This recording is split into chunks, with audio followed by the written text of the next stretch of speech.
Well, hi, it's Laura, and welcome to the channel. It is raining, as you can tell. It's about 32 degrees. I just cut through the trees out onto the beach.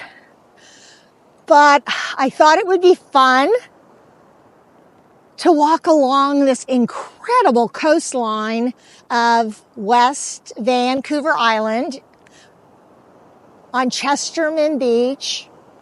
We're supposed to have big storms the next couple of days, so I thought it'd be fun to share that. But today, I want to talk about your story. This trip, this experience is now going to be part of my story and my memories moving forward.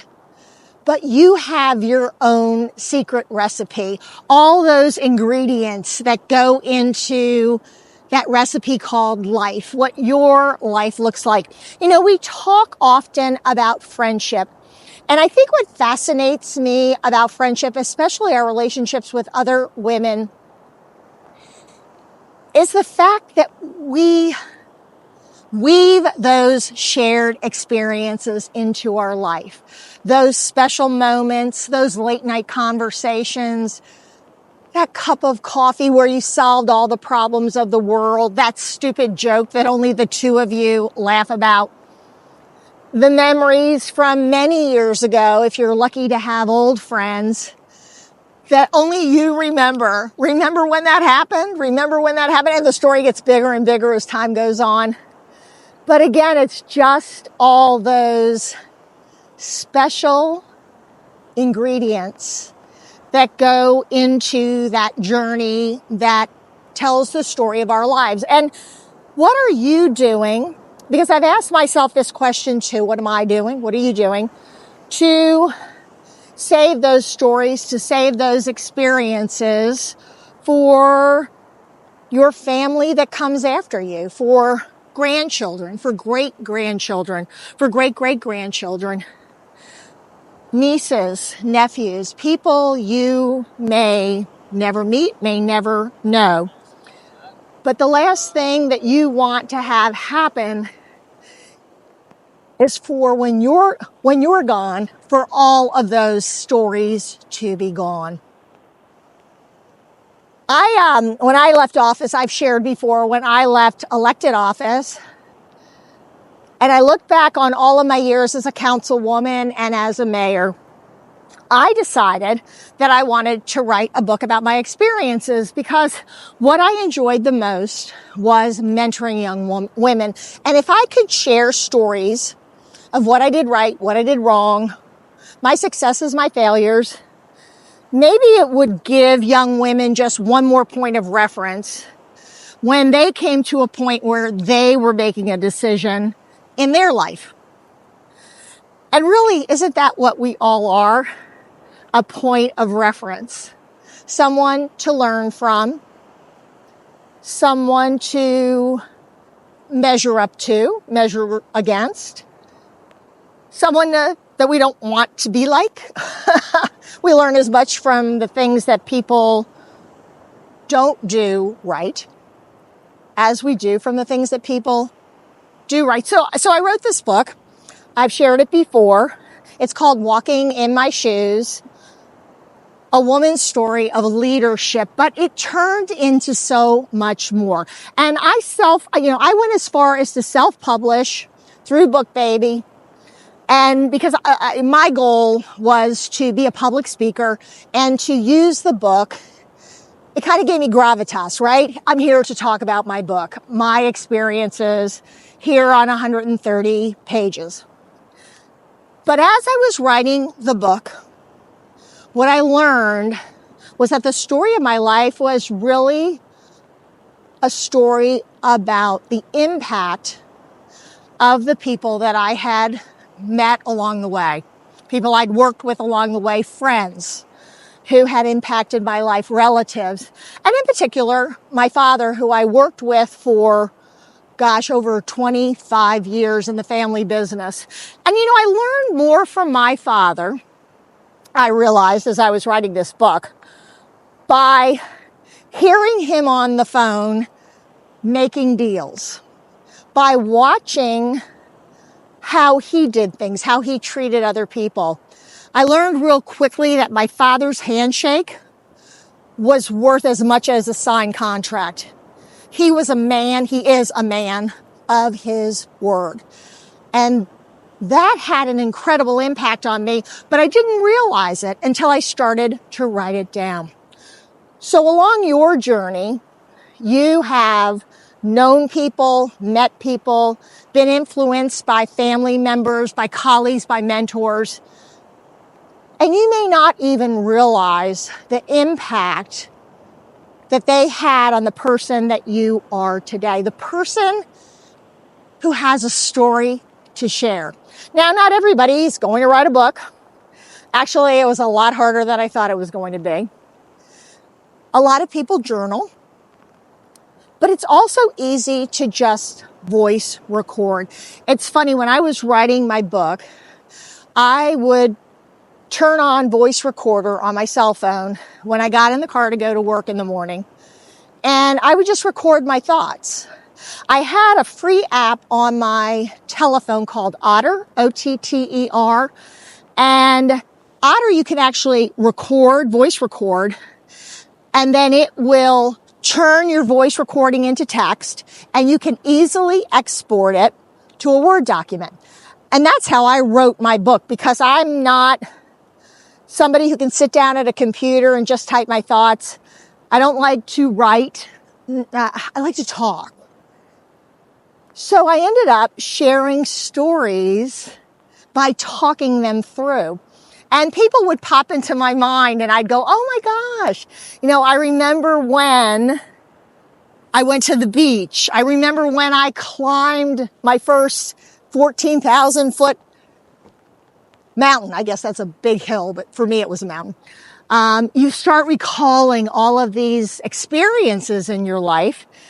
And again, they are the ingredients that go into a recipe that only you know, because it's yours, because it's private to you.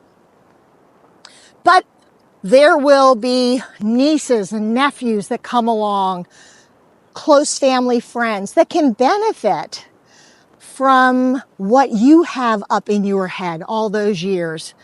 And, you may not be fortunate enough to still have your mother and father living, but you may have an older sister. You may have an older aunt or uncle, an old family friend of your parents that you could sit down with and just record them talking about their life and fold that in to your story. And your story doesn't have to be in any special format, but get it in a place and let your family members know it's there so that it can be passed on from generation to generation. One of my children, after college, spent about 5 years traveling all over the world, working mostly for outdoor adventure companies. And he had the opportunity to work in New Zealand, in Australia, Tasmania, Hawaii.